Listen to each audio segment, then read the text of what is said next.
Hello dear students, so welcome back to our channel all over NCERT. I hope that you all are fine and doing well in your studies as well. So today we are going to do NCERT example of microorganism friend and foe. Now dear students, we have done microorganism chapter के हमने सारे जो keywords है वो कर लिए हैं, question answers कर लिए हैं, चैप्टर पूरा अच्छी तरीके से आपको एक्सप्लेन किया गया है पार्ट वाइज, जिससे कि आपकी आंखों में डायरेक्ट फोकस ना पड़े. आप लोग से 5-5 मिनट का ब्रेक लेके भी पढ़ सकते हैं. इट इज़ ओनली ऑफ 30 और 28 मिनट्स वीडियोस. तो आपको उन्हें देखना है, समझना है अच्छी तरह, जिससे कि आपको सारी चीज़ें समझ में आ जाए. एंड क्योंकि मेरे को कोई बच्चों के कमेंट्स आए थे that ma'am we want additional question answers for microorganisms, that's why I have bought them. So अब आपको इसको अच्छी तरह से पढ़ना है. एंड मैं पहले ही बोलती हूँ, अभी भी बोल रही हूँ, that for NCERT each and every line should be clear to you so that you can understand each and every concept of that line. And if you are able to understand all the concepts, so what will happen eventually, you will do the question answers more and you will practice more, and then you will get the good grades. Okay, right? So this is something that I wanted to tell you.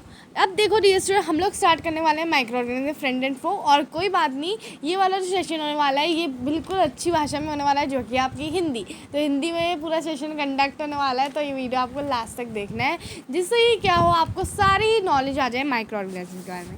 सबसे पहले आते हैं multiple choice question answers, जो कि which of the following reproduce only inside the host cell. अब देखो, reproduce only inside the host cell. जब भी मल्टीपल चॉइस क्वेश्चन आंसर्स आते हैं, ऑलवेज सी द मुख्य चीज़ मीन्स दैट मेन थिंग उस क्वेश्चन में क्या है. ठीक है, देखो जैसे इस क्वेश्चन को पूरा किया है, विच of the following which of the following काट दो, ये इंग्लिश है, इंग्लिश को भूल जाओ, साइंस में आओ. ठीक है, reproduce only inside the host cell, ये आपका मेन सेंटेंस है इस क्वेश्चन में. अब हमें याद आता है कि भाई ऐसा ऑर्गेनाइज्म जो रिप्रोड्यूस करता है होस्ट सेल के अंदर, वो कौन है? वो भैया हमें याद आया कि वो तो वायरस है ना. क्यों? क्योंकि हमने हर डेफिनेशन आप लोग अपने कीवर्ड्स में ही पढ़ते होंगे, that virus is a microscopic organism that reproduce only inside the host cell. कितनी बार रटा होगा ये डेफिनेशन आपने? ये कभी समझा इसको कि भाई क्या कह रहा है सेंटेंस? ये कह रहा है कि वायरस सिर्फ और सिर्फ होस्ट के अंदर ही रिप्रोड्यूस करता है. So what will be the correct answer? B, virus. The disease in humans caused by viruses. भाई जब भी ऑप्शन दिए हो ना, तो पता होना चाहिए कौन कौन सी डिजीज़ है ना. अगर आपको नहीं भी पता, भाई वायरस वाली डिजीज़ मैंने नहीं पढ़ी, मैंने बैक्टीरिया वाली पढ़ी है, प्रोटोजोआ वाली पढ़ी है, तो मैं अब इन दोनों डिजीज़ से ही हिसाब लगा के आराम से आंसर बनाती हूँ. ये होती है तुक्केबाजी. लेकिन अगर सारी चीज़ें आपको आती हैं तो आपको तुक्केबाजी की ज़रूरत ही नहीं पड़ेगी, आप क्वेश्चन देखते ही टिक मार दोगे डायरेक्ट. यहाँ पे दिया गया है टाइफॉइड, डाइजेंट्री, इन्फ्लुएंजा और कलेरा. अगर मैं टाइफॉइड की बात करूँ, typhoid is a bacterial disease.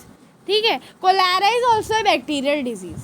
Dysentery की बात करूँ, dysentery is a protozoa one disease. Okay, तो अब मेरे को कैसे पता, मैम आपको कैसे पता चला कि डाइजेंट्री ये है, कोलेरा वो है? क्योंकि मैंने NCERT बुक पढ़ी है अच्छी तरह लाइन वाइज. इसलिए मैं कहती हूँ आपसे, हर बार कह रही हूँ कि भाई NCERT की एक एक लाइन पढ़ो. शुरू का ही जो इंडेक्स पेज है ना आपका माइक्रो, उसमें ही नीचे से दिया गया है डिजीजेस लाइक डाइजेंट्री. अगर किसी ने वो लाइन ध्यान से पढ़ी होगी तभी तो याद आएगा कि डाइजेंट्री आपकी प्रोटोजोआ से होती है, वरना कैसे याद आएगा, है ना. तो आपकी बची क्या? बचा इन्फ्लुएंजा. अब इन्फ्लुएंजा, कॉमन कोल्ड, ये सारी डिजीजेज हैं जो कि आपके वायरस से होते हैं, right. Next step, pathogenic micro organism present in host cells are killed by medicines called. भाई ये क्वेश्चन तो मैम हमें पढ़ते ही आ गया, एंटीबायोटिक्स. अब मैंने एंटीबायोटिक्स कैसे बोला, पढ़ लेते हैं.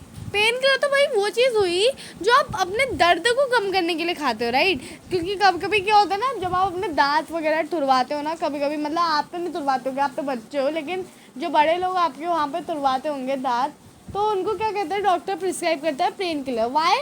बिकॉज जब आपका दांत टूटता है तो आपको बहुत दर्द होता है, राइट. आपके मुंह में दर्द होता है, देन वो दर्द क्योंकि आपकी सारी नसें जुड़ी होती है, इसलिए वो सिर में भी चला जाता है ना. तो ये दर्द को कम करने के लिए what doctor prescribers, they prescribers painkillers, right. So अब पेन किलर सिर्फ ये चीज़ हुई जो हमारे दर्द को कम कर रही है, which is killing our pain, right. But अगर मैं एंटीबायोटिक्स की बात करूँ, antibiotics are the medicines that are use to kill microorganisms which are harmful microorganisms, right? Antibodies तो वो सब्सटेंस है जो कि हमारी बॉडी सिक्रीट करती है इन्वेडर को रोकने के लिए, यानी कि माइक्रो ऑर्गेनिजम्स को रोकने के लिए, है ना।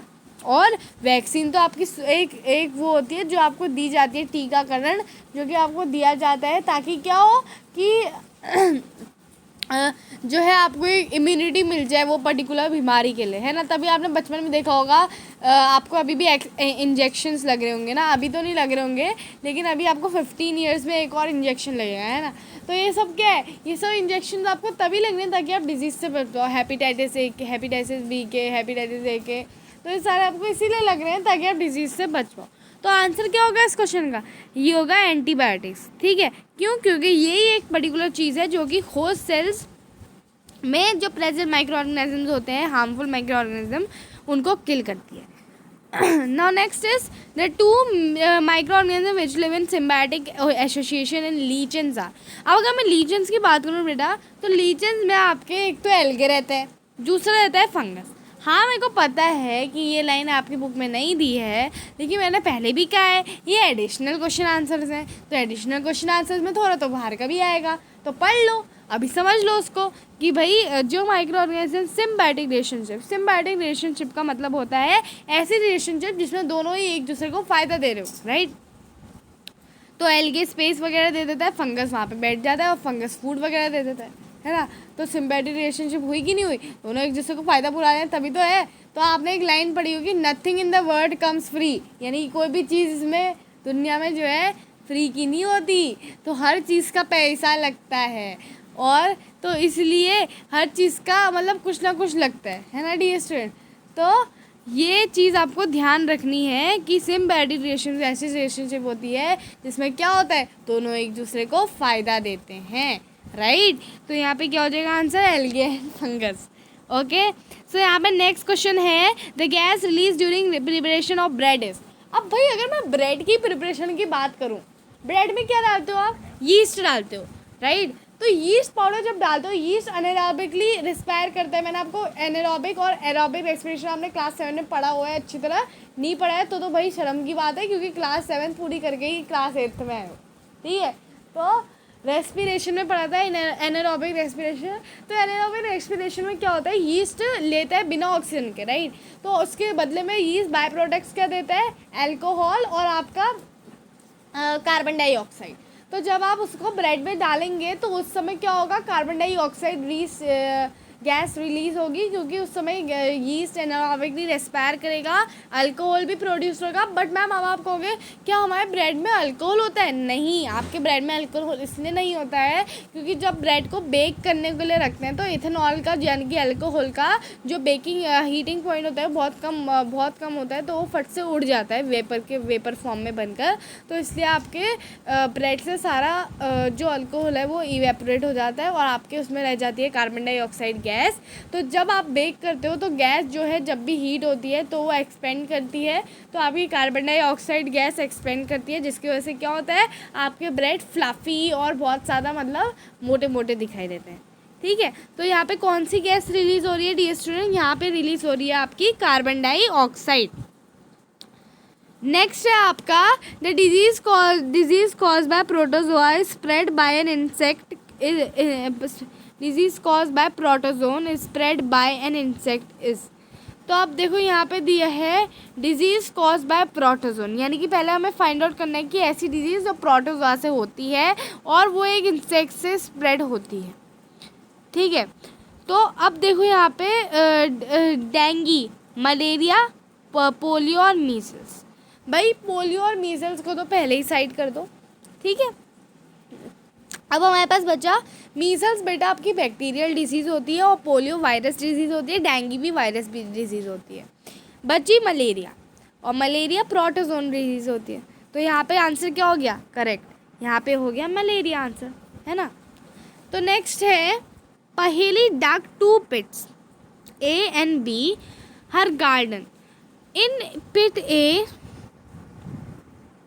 हाँ ठीक है, in pit A she put polythene bag with some agricultural waste. In pit B she dumped same kind of waste without packing without packing it in an polythene bag. She then covered both the pits with the soil. What did she observe after a month? तो भाई ये simple सी बात है कि पहली ने 2 pots लिए, मतलब 2 पिट्स लिए, पिट्स उसने खोदे, उसका एक पिट में तो उसने पॉलीथीन डाली और उसके साथ कुछ एग्रीकल्चर वेस्ट था, और दूसरे वाले पिट में उसने थोड़ा सा थोड़ा सा एग्रीकल्चर वेस्ट था पहले वाले में, ठीक है। दूसरे वाले उसने सेम काइंड ऑफ वेस्ट डाला विदाउट पैकिंग अ पॉलीथीन बैग, यानी कि उसने एग्रीकल्चरल वेस्ट डाला लेकिन पॉलीथीन बैग नहीं लगाया ऊपर से, ठीक है। लेकिन पहले वाले में उसने पॉलीथीन बैग में पैक करके एग्रीकल्चर वेस्ट डाला था अंदर। अब 1 महीने के बाद वो क्या ऑब्जर्व करेगी? डियर स्टूडेंट, पहले मेरे को एक चीज़ बताओ कि क्या पॉलीथीन बायोडिग्रेडेबल होता है? पॉलीथीन क्या बायोडिग्रेडेबल होता है? क्या पॉलीथीन को हम लोग डिकम्पोज कर सकते हैं? मैं अब आप कहोगे मैम कर तो सकते हैं, लेकर अब आप कहोगे मैम नहीं कर सकते हैं ना, लेकिन अगर मैं कहूँ कर सकते हैं, लेकिन बहुत टाइम लगेगा बेटा। ये ऐसी प्रोसेस नहीं है जो कि आपके 2 मिनट में हो जाए, 1 महीने में हो जाए, नहीं, इसको सालों लग जाते हैं to convert into a decompose material, right. Plastic इतनी जल्दी डिकम्पोज नहीं होता, राइट, तो इसमें आपको बहुत टाइम लगता है। तो इसलिए पॉलीथीन वाला बैग में जिसमें उसने लपेटा है वो तो डिकम्पोज होगा नहीं, पहले ही बता दिया हमने आंसर। और जो बी वाला है जिसमें उसने एग्रीकल्चर वेस्ट ऐसे ही डाला हुआ है वो डेफिनेटली डिकम्पोज हो जाएगा। अब ऑप्शंस पढ़ लेते हैं, पहले ही बना दिया करो ना आंसर, पहले ही ऑप्शन पढ़ने से पहले, जिससे क्या हो एग्जाम में टाइम वेस्ट ना हो कि सोचते रहेंगे अच्छा इसने ये बोला है, ठीक है, ये सोचते हैं। नहीं, सिंपल सी बात है कि पॉलीथीन आपका नॉन बायोडिग्रेडेबल होता है, राइट। डिकम्पोज हो सकता है वो भी, लेकिन कब? बहुत सालों बाद, सालों लग जाते हैं पॉलीथीन को डिकम्पोज होने में, कभी कभी हज़ारों साल लग जाता है उसको डिकम्पोज होने में। इसलिए तो पॉलीथीन को नॉन बायोडिग्रेडेबल की कैटेगरी में रख रखा है ना। तो ऑप्शन है waste in pit A degrade faster than pit B, waste in pit B degrade faster than pit A, waste in both pits degrade almost equally, waste did not degrade at all. तो भाई इसका answer होगा waste in P degrade faster than waste in pit A, ठीक है। तो यहाँ पे dear students we have completed our microorganism 7 very important NCERT exemplar questions. Next video में लाऊंगी वेरी शॉर्ट क्वेश्चन आंसर्स। मैं नहीं चाहती कि वीडियो लॉन्ग हो, क्योंकि आप लोग वीडियो देखते इसलिए हैं ताकि आपको शॉर्ट वीडियो में ज़्यादा कुछ जानकारी मिले, ज़्यादा कुछ आप ग्रैब कर पाएँ, इसलिए मैं छोटा वीडियो बना रही हूँ, so that what will happen that you will able to grab the knowledge in within the 12 minutes. क्योंकि अगर मैं वीडियो को एक्सटेंड करूँगी so what will happen that आप लोग बोर भी हो जाओगे और फिर आप लोग छोड़ दोगे, भाई इतना लंबा चौड़ा वीडियो कौन देखे, राइट। तो भाई छोटे वीडियो में ज़्यादा जानकारी मिल रही है, that is a great point. तो आपका काम क्या है डियर स्टूडेंट्स, आपको हमारे चैनल को सब्सक्राइब करना है, okay. So that what will happen that हमारे वीडियो जो है फटाफट आपके पास पहुंच जाएंगे जैसे ही हम अपलोड करेंगे, एंड ऑल्सो हमें भी मोटिवेशन मिलेगा जिससे कि हम आपके लिए और वीडियोस ला सकें, ठीक है। So this is your homework for today, that आपको अच्छी तरह प्रैक्टिस करना है, अच्छी तरह एनसीईआरटी बुक में रीड करना है माइक्रोऑर्गेनिज्म चैप्टर को, और साथ ही साथ एक और होमवर्क है, छोटा सा है वो तो, ठीक है, वो है कि आपको हमारे चैनल को सब्सक्राइब करना है। So dear students, this is all for today's video. Thank you so much for watching.